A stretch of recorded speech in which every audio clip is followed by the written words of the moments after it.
Pada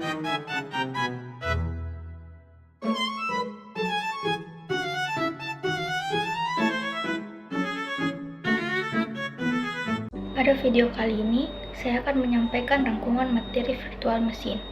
Virtual machine adalah sebuah perangkat lunak yang memungkinkan satu sistem fisik menjalankan beberapa sistem operasi secara bersamaan dengan cara mensimulasikan lingkungan perangkat keras. Konsep dari mesin virtual adalah isolasi, di mana setiap mesin virtual beroperasi secara independen seolah-olah berjalan di perangkat keras sendiri. Terdapat beberapa jenis mesin virtualisasi, antara lain sistem virtual machine yang mensimulasikan seluruh sistem komputer, dan proses virtual machine yang menjalankan satu proses atau aplikasi saja.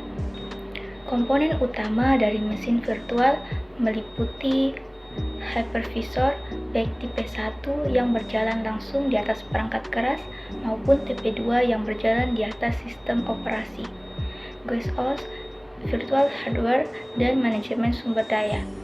Mesin virtual memiliki banyak manfaat, seperti efisiensi penggunaan sumber daya, kemudahan dalam pengujian dan pengembangan aplikasi, isolasi sistem yang lebih baik, serta portabilitas sistem. Penggunanya meliputi pengujian software, penyebaran server virtual, hingga komputasi awan.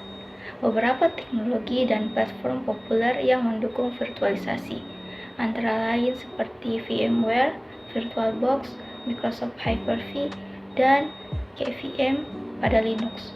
Itu tadi penyampaian rangkuman materi virtual machine yang dapat saya sampaikan. Semoga materi ini menambah wawasan dan bermanfaat. Terima kasih.